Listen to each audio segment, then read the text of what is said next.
जय हिंद। जय भारत। वंदे मातरम। मैं रविंद्र फौजी। साथियों, सबसे पहले आपको इंतजार होगा कि आज हवलदार राजीव का केस दिल्ली हाई कोर्ट में था, तो उसकी सुनवाई का अपडेट क्या रहा। तो आपको बता देता हूं कि आज सुनवाई हो चुकी है। जजमेंट क्या रहा मैं आगे आपको बताता हूं। एक चीज़ और बता दूं कि जो सीओ साहब जिन्होंने हाई कोर्ट के नोटिस को शनिवार को नहीं लिया, इनकार कर दिया, इन्हें उनके हेड साहब बैठे थे लेकिन उन्होंने लिया नहीं, आज 11:20 पर उन्होंने उस नोटिस को रिसीव कर लिया। ये हवलदार राजीव ने आज मेरे को बताया, वो सुबह से वहाँ बैठा था और 11:20 पर सीओ साहब ने वो रिसीव भी कर लिया और बोला कि भाई मेरे नाम से था तो दूसरा कैसे लेता।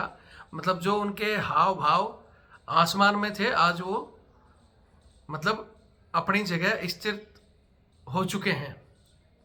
मतलब आज वो सामान्य तौर पर जो एक कमांडिंग ऑफिसर की जो ड्यूटी थी, आज उन्होंने वो ड्यूटी भी निभाई और वो नोटिस भी ले लिया। ये आप उसकी रिसीविंग की कॉपी देख सकते हो।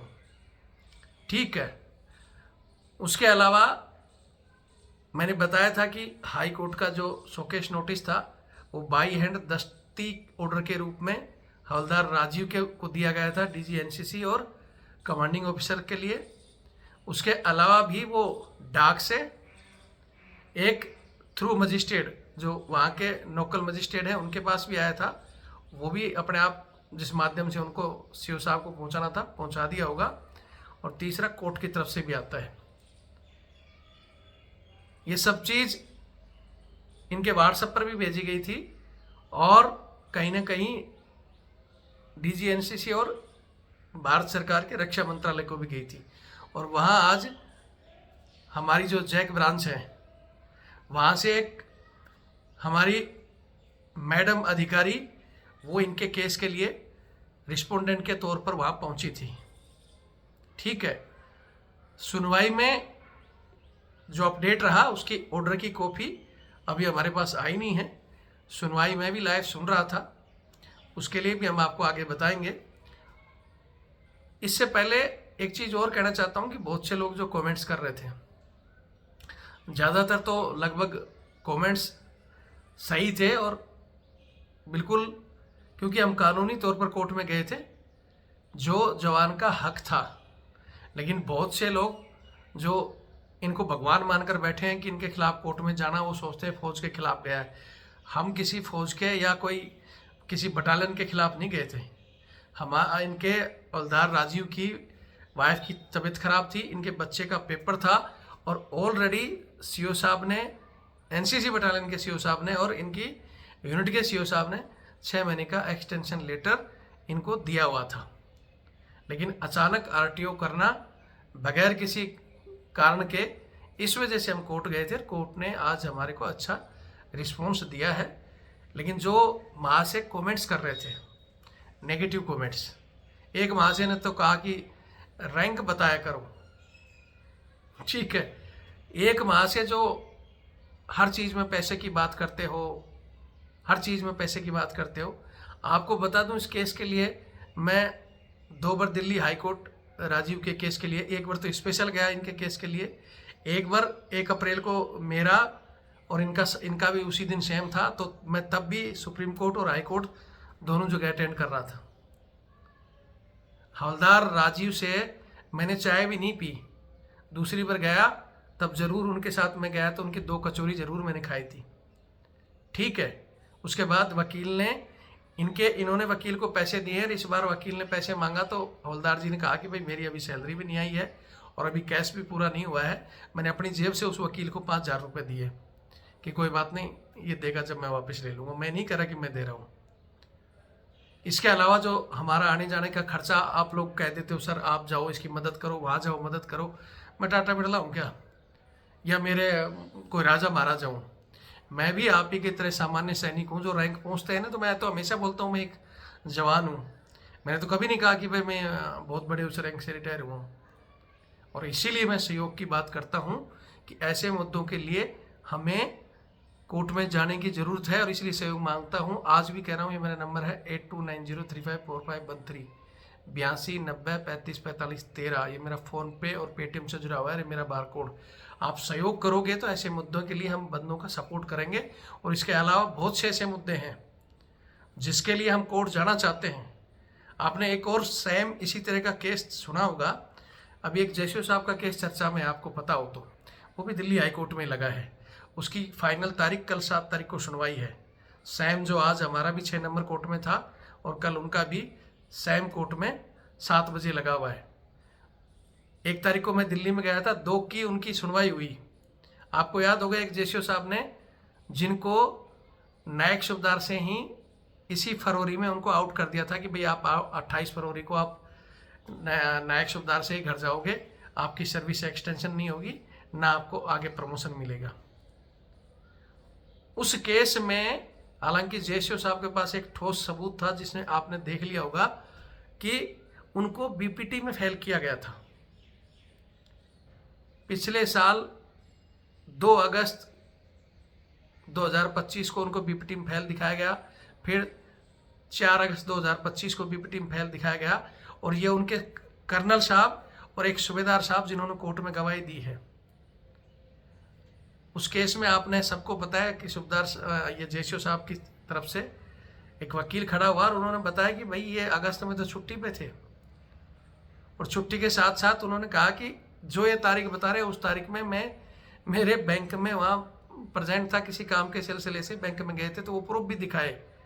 और फिर हाई कोर्ट जब असमंजस में हो गया कि यार ये तो एक तरफ तो सेना के कर्नल और एक सूबेदार साहब बोल रहे हैं ये प्रेजेंट थे और ये कह रहे हैं कि मैं बाहर प्रेजेंट हूँ, ऐसे केसों में ये जो हमारे जैक ब्रांच की तरफ से अधिकारी वर्दी लगा लगा के आते हैं, या ये क्योंकि ये कर्नल साहब और ये सूबेदार साहब ये भी वर्दी में ये कोर्ट में प्रेजेंट नहीं थे, लेकिन ऑनलाइन इन्होंने अपना वो दिखाया कि साहब देखो हम तो यहाँ बैठे हैं। और इधर ये साहब भी जिन पर ये मतलब लगाए जा रहे थे झूठे चीज़ें कि भाई ये बीपीटी में फेल हो गए, ये झूठ बोल रहे हैं, वो भी वर्दी में थे।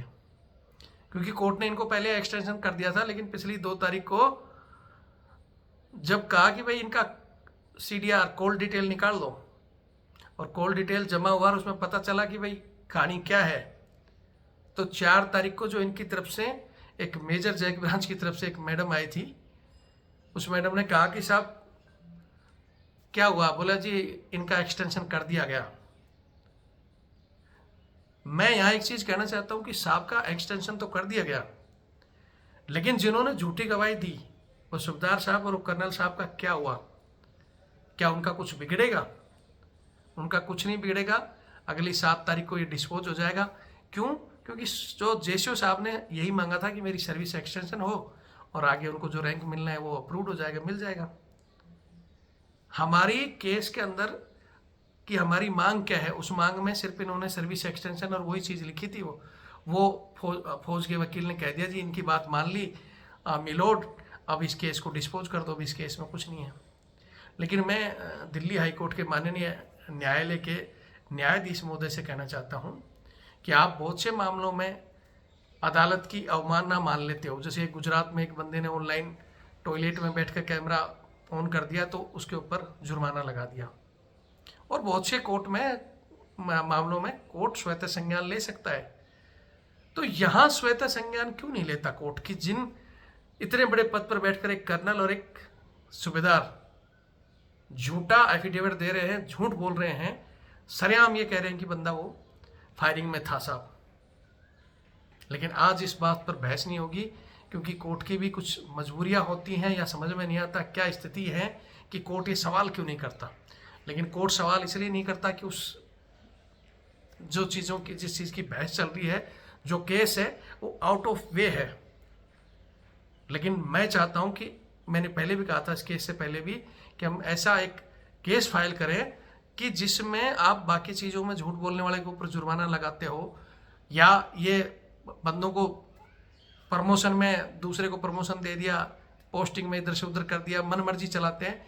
तो ऐसे मन मर्जी में अगर आप ये मान लेते हो कि हाँ बंदे के साथ जाती हुई है, और इस केस में तो बिल्कुल सरेआम, चलो वो हवलदार राजीव वाले में तो कम से कम उसने भाई रिसीव नहीं लिया, मैं छुट्टी पे था, उसके पास बहुत से बहाने थे कि सब कुछ भी बहाने मारते रहे, उस बंदे का इतना बड़ा कोई नुकसान नहीं था कि भाई कर दिया। लेकिन इसमें तो सरेआम इनको बिना सूबेदारी में घर भेजने की तैयारी थी, किसी दूसरे को बनाना था, और उसमें एक सूबेदार और एक कर्नल सरेआम झूठ बोल रहे हैं।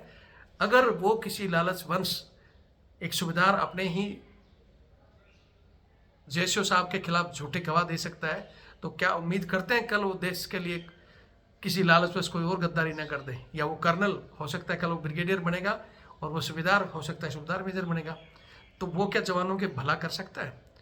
मैं आपसे पूछना चाहता हूँ, आप जवाब दें, ऐसे आदमी को सेना से बाहर करना चाहिए या नहीं करना चाहिए? कोर्ट इस पर संज्ञान नहीं लेगा, लेकिन हम लोग ऐसी चीज़ों पर एक PIL फाइल करें। ये पब्लिक मैटर इश्यू है, और हमारे बाकी जवानों के लिए ये आगे जाकर दुश्मन बन सकते हैं। अगर आप चाहते हो तो ऐसे लोगों पर कार्रवाई के लिए हम कोर्ट जा सकते हैं। उसी के लिए हम कहते हैं कि हमें भी आप लोगों का सपोर्ट चाहिए। रविंद्र फौजी, ये नहीं कि भाई हर चीज़ वो खुद ही करें। आपको लगता है हम तो रिटायर हो गए, हमें क्या लेना, या दूसरों को लगता है हमारा तो कोई मामला नहीं, समस्या कभी भी किसी के साथ भी आ सकती है। आज आपके साथ नहीं तो आपकी पीढ़ियों के साथ आ सकती है। इसलिए चैनल से जुड़ो, चैनल का सपोर्ट, हमारा सपोर्ट करो, ताकि हम इस लड़ाई में लड़ सके। जिनको लगता है वो करो, नहीं कर सकते तो शेयर करो, कोई दूसरा भाई करेगा, ठीक है। बाकी आगे की हवलदार राजीव का जो केस है मैंने बता दिया। उसके लिए जो हमने बहस सुनी है उसमें सीधा कोर्ट ने कह दिया है कि CO के पास जाकर कंडीशन कर, वो क्या बोलते हैं। हालांकि अब एक चीज़ और बता देता हूँ कि अभी ऑर्डर की कॉपी शाम को अपडेट होगी, और कल कॉपी मिल जाएगी, तो उसमें स्पष्ट बता देंगे क्या ऑर्डर है। हाँ, इतना हमने ज़रूर सुन लिया कि उन्होंने कह दिया है कि आप एक बार फिर पुणे जाकर CO के पास जाओ, और उनको लिखित में देंगे कि भाई CO को इस विषय में सोचना चाहिए कि इनकी फैमिली बीमार है और उसका इलाज ज़रूरी है, तो वो इस विषय में सोचें और इलाज तक उनको वहाँ रखें। नहीं रखते हैं तो ये केस दोबारा आप हाई कोर्ट आ सकते हो। इस ऑर्डर की कॉपी कल मिलने के बाद इस विषय में दोबारा एक वीडियो बना दूंगा। हालांकि आज जो CO साहब के हाव भाव थे उससे लगता है कि जो मैडम आई थी उनकी बातों से कि अब ये मामला सेट आउट हो जाएगा, और हम भी, हमारा ना तो CO साहब दुश्मन है और ना कोई और दुश्मन है।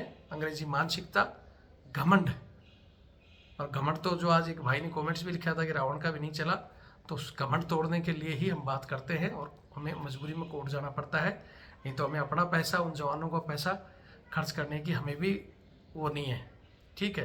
लेकिन जब मजबूरी हो जाती है तो जाना भी पड़ता है। और ऐसे मेरे पास 3 केस और आज उनकी बात हुई है, उसके लिए भी मैं कल या परसों में आपको अपडेट दे दूंगा कि आगे हम उनको क्या करेंगे। बाकी वीडियो देखें, शेयर करें, चैनल से जुड़ें।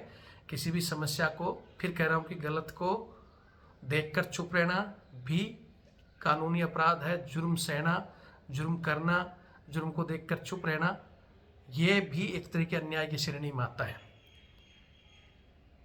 आपका जमीर अगर इन चीज़ों को देखकर जगता नहीं है और चुप रहते हो, तो बोलते हैं ना, मरता तो आदमी एक बार है, लेकिन जमीर मारकर जीने वाला कायरों की तरह फिर जिंदगी भर यूं जीता है। अपने हक के लिए लड़ो। हाँ, अगर कोई देश पर चीज़ें आ रही है तब अपने हक छोड़ सकते हो, लेकिन किसी इंसान की वजह से, किसी उसके निजी फायदे की वजह से कि साहब ये हो गया मैं उसके लिए नहीं लड़ूंगा, तो वो कायरता है। बाकी वीडियो देखें और शेयर करें। जय हिंद, जय भारत, वंदे मातरम।